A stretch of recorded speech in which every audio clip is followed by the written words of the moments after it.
Kia ora team, and welcome to the channel. And it's around about this time of the year that an awful lot of channels are talking about 2024 and the year ahead and what we can expect from all these new and exciting and upcoming new games in 2024. And on this channel I'm particularly interested in things in the survival and strategy genre like DayZ, amongst other things. So where does that leave us? Well, where that leaves us actually in PlayStation 5 land is with not a lot of information. I've spent a bit of time looking online, and I've spent a bit of time in the PlayStation Store, and I've spent a bit of time browsing, and it doesn't look good. So, what can we look forward to in 2024? Well, here's what I know for an absolute fact that we can look forward to in 2024. So, fasten your seatbelts. You're going to need the matchsticks to keep your eyes wide open for this one. Outcast 2, A New Beginning, seems to be getting quite a lot of press, and it's something that's been around for quite a while. I think it's been on my wish list for quite some time, and it comes from THQ Nordic, who's done a lot of interesting stuff in the past. Things like Fade to Silence, which is something that I momentarily played for a bit, and I was thinking of doing a quick season about. It's very hard, very complex. Very interesting dynamics in it. So THQ Nordic have been around for a while and making a lot of games, and this is slated to come out sometime at the end of the first quarter of 2024. And like I say, it's been in preparation for quite a while. The gameplay looks slick enough. It's not exactly my kind of thing, flying around on a jetpack, taming animals and fighting the bad guys. It's got shades of Pandora about it and a whole bunch of other bits and pieces. I guess it might come into this kind of survival strategy kind of genre-ish, but it's on the edge of that. It's a third-person shooter kind of perspective sort of thing, but it's certainly there, and it's certainly a top-class title, and it's certainly one of the ones that's getting an awful lot of top billing. So if that's your kind of thing, I suggest you go to the store and check it out. There's a lot of gameplay there and a bit of chit-chat, and you can go and have a look and stick it on your wish list. Another one that's come up a little bit is this one called Kona Broom. It's set in the 1970s in Quebec, Canada, I do believe, in the middle of winter. It's more of a mystery survival game in the genre of sort of Call of Cthulhu, Alone in the Dark, that kind of thing is what I would call it. I don't know Ravenscourt or Parabola. I haven't played anything by them that I can recall off the top of my head. It looks pretty good. It looks like your standard fare. Like I said, Alone in the Dark and Call of Cthulhu is probably the two biggest things I can see it resembling.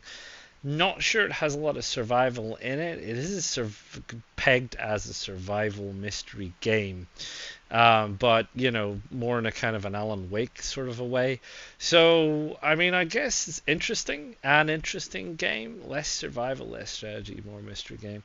I don't know. Once again, it's up there. It's something that's out for release. I've been looking at it for a while. It's a kind of an interest aside, maybe not even for a broadcast, but just something to do on my downtime.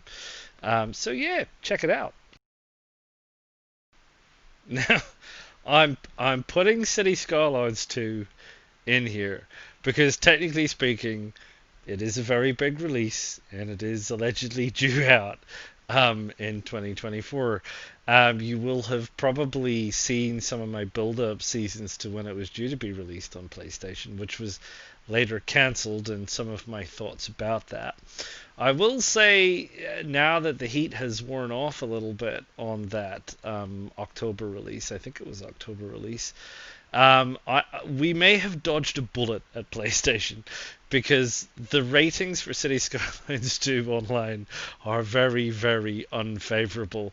I went and had a look earlier today, and it's still getting absolutely bagged by critics left, right, and center for being virtually unplayable for a whole raft of reasons, which I won't go into.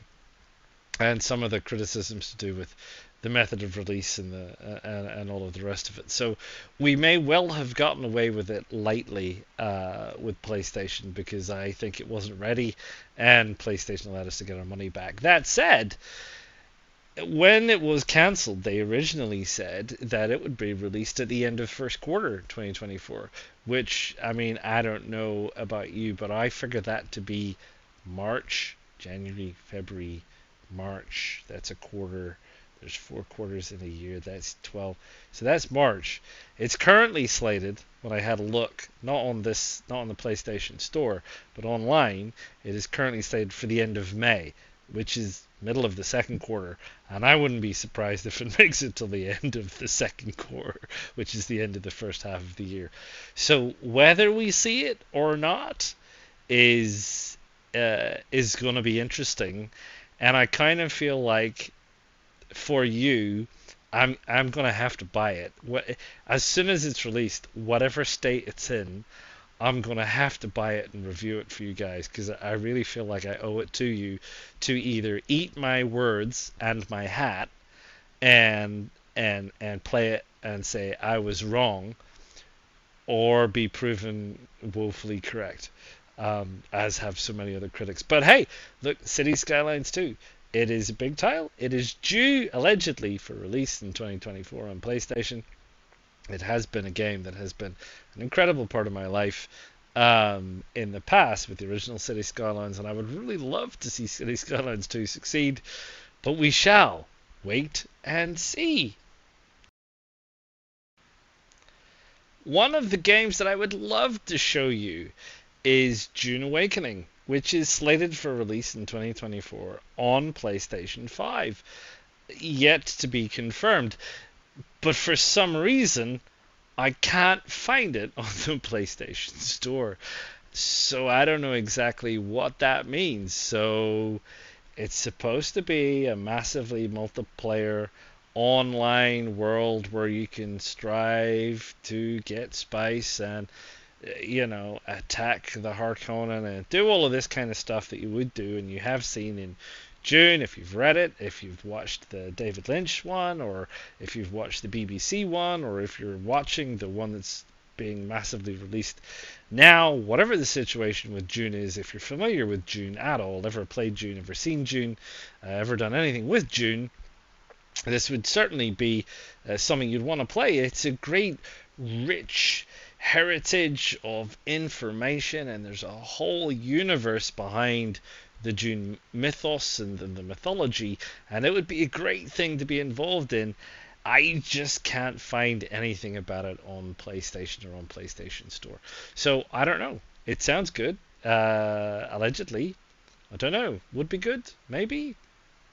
Stay posted. And finally, onto something that may be a little bit touchy to people of a particular fan base is Ark and Ark 2. Now, I haven't really played Ark. I very briefly stumbled into it, and I gave it a bit of a go. And arguably, it's the kind of thing that I maybe should be doing a series about, or a season about. But I found it very difficult to get started, and I didn't entirely like the interface, and there was a whole bunch of other things that really turned me off to it that I really didn't get into. The whole concept of riding around in dinosaurs still seemed a little bit far-fetched to me. But hey, look, that's just me, and I'm sure there's plenty of people that really, it's a popular game, and it does have a big fan base and everything else. A little bit like Rust, which I don't like to play. It's a bit too Fortnite-y for me, a bit too 17, 18, 21-year-old. But hey, look. Loads of people play Ark. So it's undoubtedly incredibly disappointing that Ark has gone exclusively to Xbone on this one, and I feel your pain. I really do. It would be great to have Ark 2 over on PlayStation. Even I acknowledge that, and I'm not a big fan of the game myself. And it just seems like, Microsoft did the deed there and stole it out from under the possibility of a PlayStation license, and it's gone exclusively over. So sorry about that, and sorry about that to you Ark people who were hopefully waiting for it to be released cross-platform. It might be released. Sometimes what happens with these is they have an exclusive for maybe a year or less, and you might see it at the end of 2024. You might see it in 2025. I don't know, but Arc 2 sadly looks like isn't going to be coming out.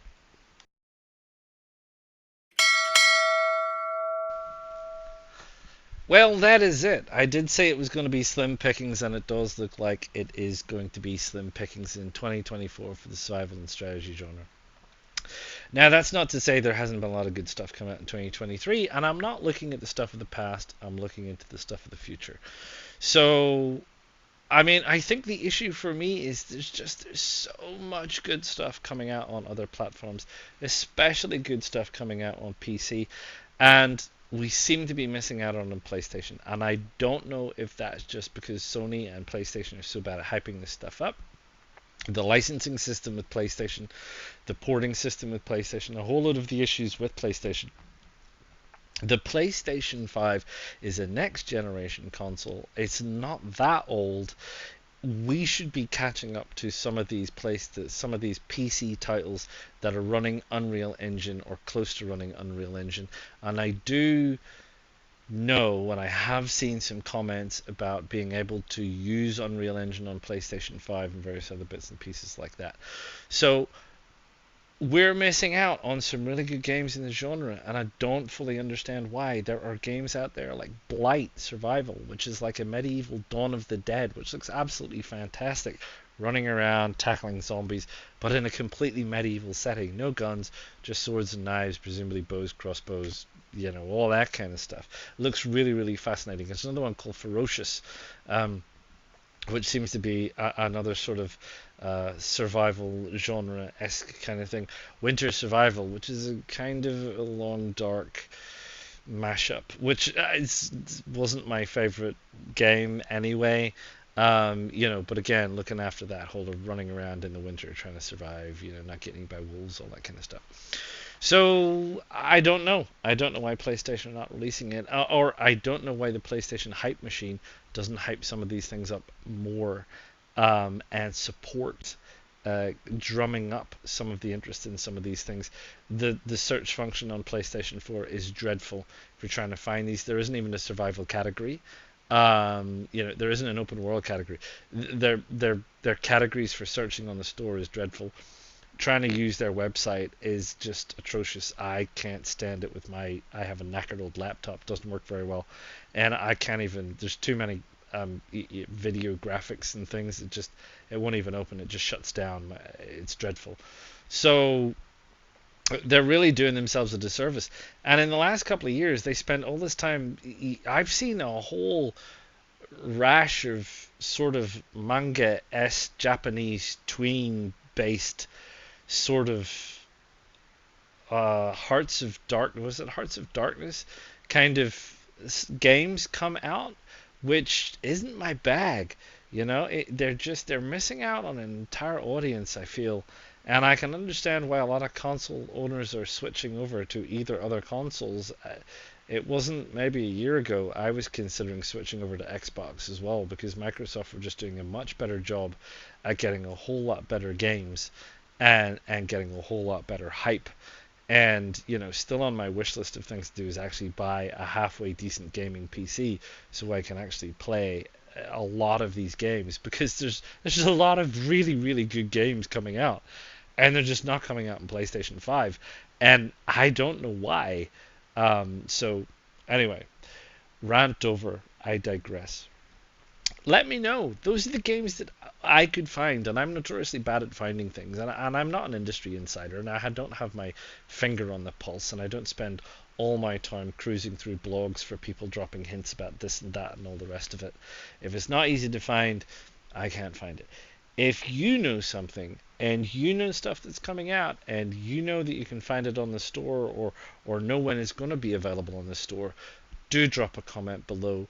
Do let me know. I will look into it, and price permitting, I will see about purchasing it, and I can see about playing it and see about demoing it on the channel, and see if it's the kind of thing that's actually going to be worth keeping and worth playing for 40, 50, 60, 1,000 hours, like some of the big games like DayZ, or if it's, a 25-hour wonder. So anyway, that's it. That's it for 2024. Looking forward. I'm not looking at the 2023 stuff. I'm not bagging the 2023 stuff. And who knows what will come out. Maybe I'll do this again in 6 months' time, and we'll see what the 6 months from January to June 2024 looks like, and what June to December 2024 might look like. But that's it for now. Do enjoy 2024. Do stay safe, and I will see you all in the new year. Ta-ta for now.